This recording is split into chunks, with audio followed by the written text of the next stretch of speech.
Hi. The inter-semester break,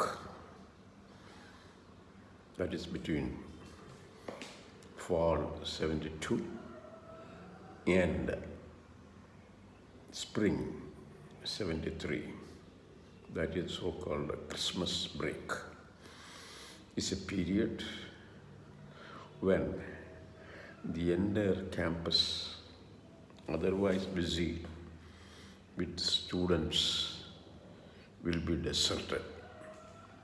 There will be, you can listen, one could listen to the chirping of birds, you can watch squirrels and all sorts of so-called city wildlife, or wildlife you will come across in the city. In the only life during Christmas break in the campus is the presence of international students. In 1972 spring, or in Christmas season, let us say, the international student community numbered somewhere around 800, and the Indian component was something like 90 only. Well, the Syracuse those days had two professors of Indian origin in the Department of Physics, Dr. Valley and Dr. Balachandran. Valley is from Karnataka, or those days Mysore state, and Balachandran is a MSc Physics from Maharajas College, Ernakulam. Then the geography department had a Mrs. Sen, who is a geographer, who is a Bengali, and was an assistant professor. Then another Indian soul is in the engineering college, in the operations research department. And that gentleman is from somewhere from UP. Those days was an associate professor. Then there was another professor in the aerospace engineering who is known for his research in reducing the jet engine noise. In other words, his specialization was reducing jet engines noise.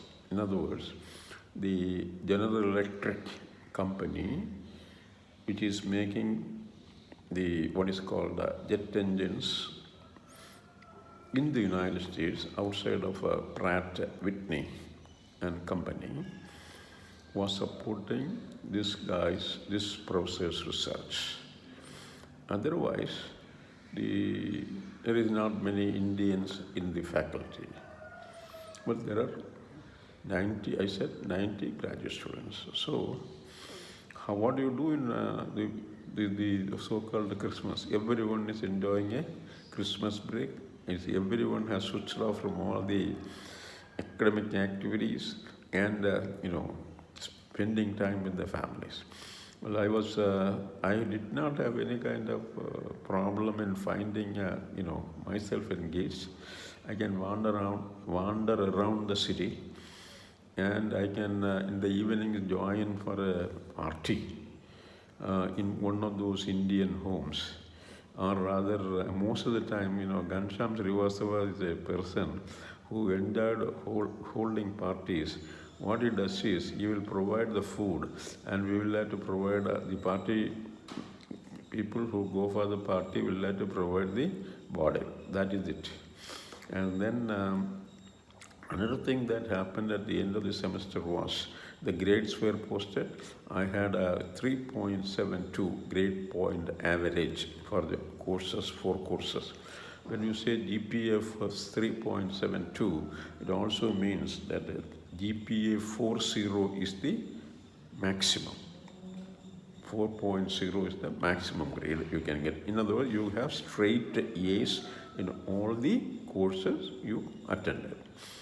Well, 3.72 was not bad because probably I had only 3 A's and 1 B.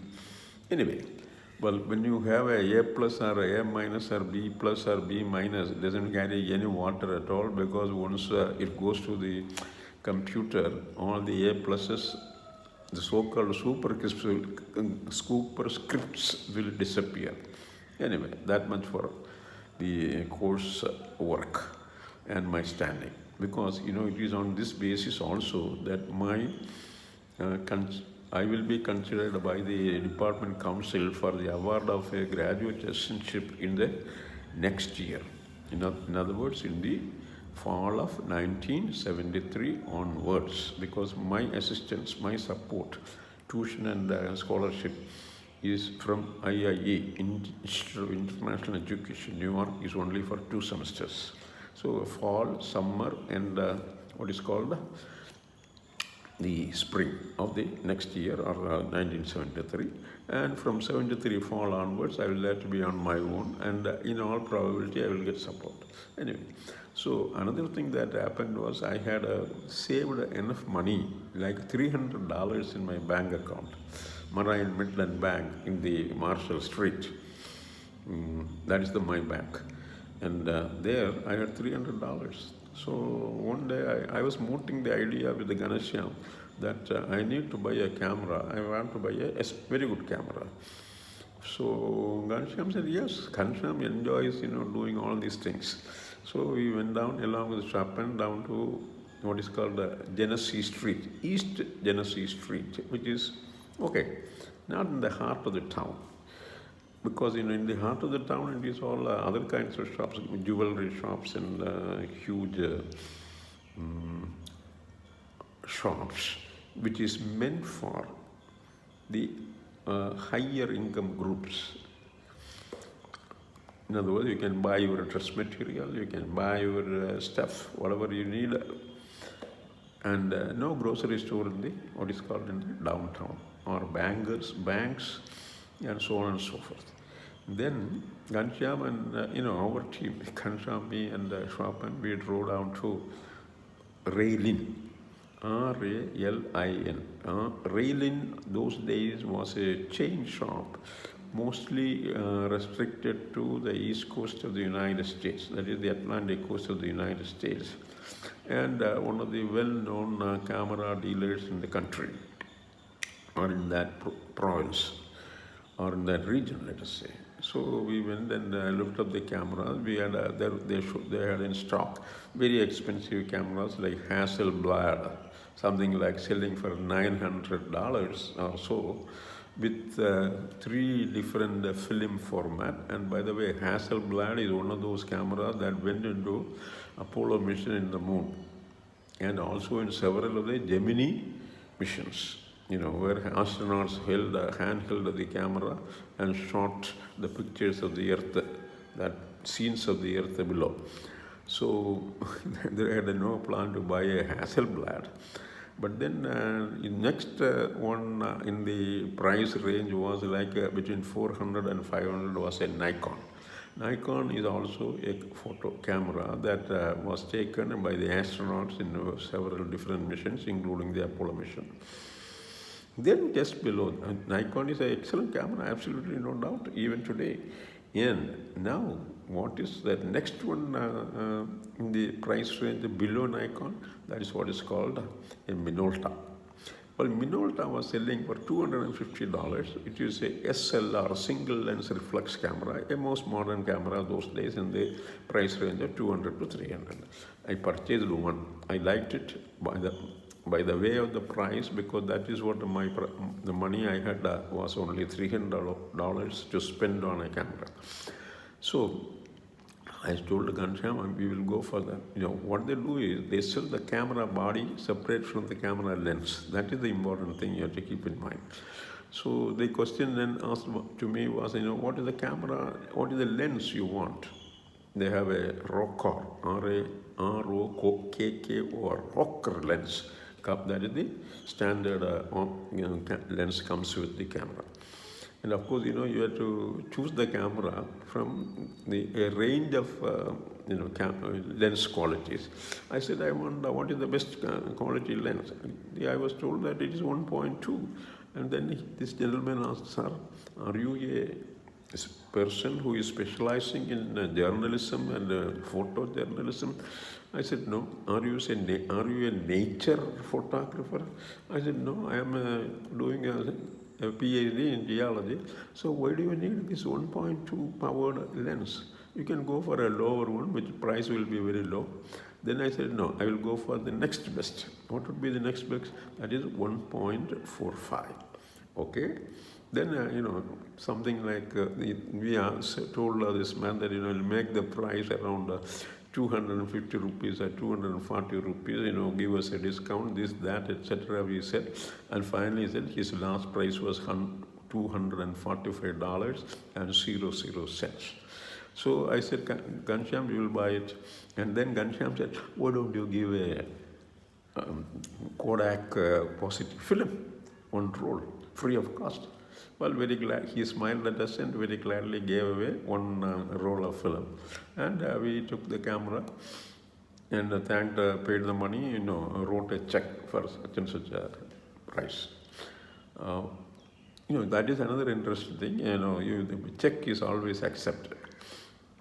And of course, if the check bounces, you will go to the prison or you will go to some kind of reprimand by the government authority. So people do not write checks without money in the bank. So the business knows that very well. And also those people who write out the check, also know this, what are the reprimands, the level of punishment you will get for writing a check that would bounce. Then, we drove straight back to Hirai Geology Lab to Ghanshyam's office. Ghanshyam opened the camera and read the manual for the first thing that he did. Then he loaded the film and then told me, Vikram, you go and shoot. So what we did, we took turns in shooting ourselves. It is no selfie at all. You can do a selfie, but it's on the basis of a timer, and you need what is called a camera stand to fix the camera. Then you can go back to your position and get a selfie done. That we have done several times. That is the kind of selfie that was possible those days. Then, I went around, it was anyway holiday. I walked around the campus. I walked down to the downtown and went down clicking. And finally, I finished all the 32 frames in the positive film, Kodak positive film. One of the things the Kodak offers is it's only $5. Well, I shouldn't say only $5. With under $5, you can buy food for one whole day, 3 meals in a restaurant, like in a fast food place. So $5 is a big money. Anyway, then the Kodak the positive film, the little carton, paper carton has what is called a mailer, a envelope for mailing what is called our used film or exposed film back to the developing lab where the film will be developed, and you will get back what is called the slides, 35 millimeter slides. Okay, I then took the wrapper or the mailer, and then stuffed the film inside the film roll and with the cartridge. And then sealed, and one good thing is you don't have to pay any postage. Postage will be paid by the addressee. So I had dropped it. You can drop it in any of those what is called U.S. Post Office letter boxes or pillar boxes. So I dropped into one of those boxes in the campus, and then sat quiet. Within a week, I will get the films, all the film developed into positive slides. And then after 1 week, I get a little box written as Kodak, etc., whatever material is inside. I carefully opened it and then found the roll of film that I had sent was cut into several strips and kept safely in that little box the printed note saying that the film by accident was not exposed correctly or loaded correctly into the camera. That was the only instruction. I took this thing to Kanshiyam and told, hey Gandhi, this is what happened, what you do? Then Kanshiyam said, well, maybe, we did not correctly load it. Then I said, I will go and buy another roll of film from the bookstore. Which is all during the, just first week of the spring semester. So then I went down to the bookstore, Syracuse University bookstore. You can show a credit card there, and they will give you the film. And I purchased the same film, same type, 32 exposure and slide film. Then it was correctly loaded.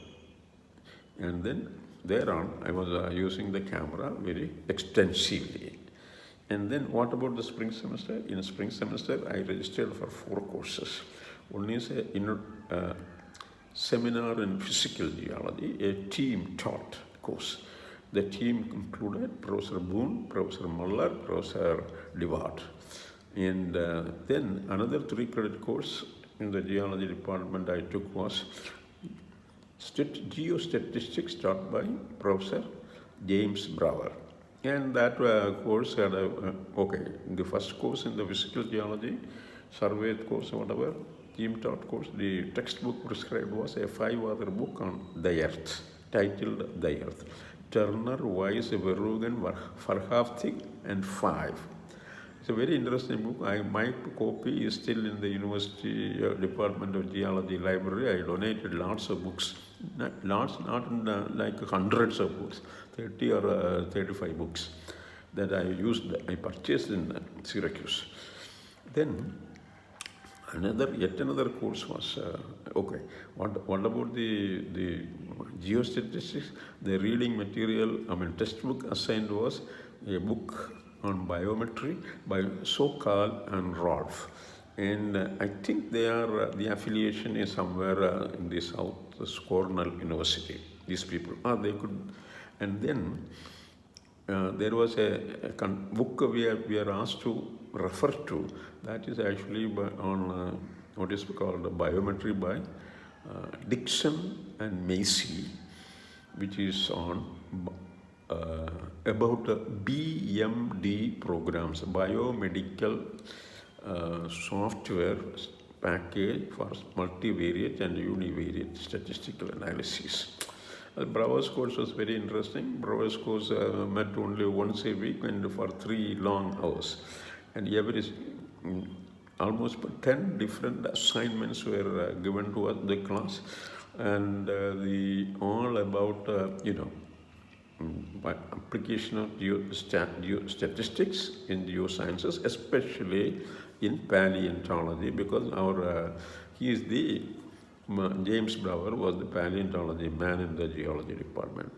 Then another course I registered for is an independent study course. That I took. I had my supervisor as an instructor, as a Bryce Hand, a sedimentologist. A 4th course, because as a student on a scholarship, I had to take 12 credits, carry 12 credits. Another course I took was Introduction to Geochemistry by Walter Dean. We were only 6 students. That is the smallest attended course in Syracuse Hero Geology Lab. Walter Dean is an outstanding teacher, very earnest and very much exciting man. And his recommendations or the recommended books were 1, Berner, Introduction to Geotemperature Geochemistry.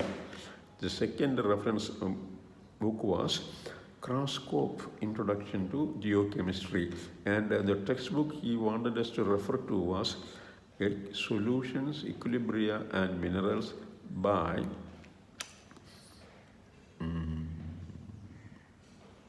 who? I just that name. But that book is available in the geology department in the Karyavatam campus. Bye. And next time I will tell you who the authors of the book are. Thank you.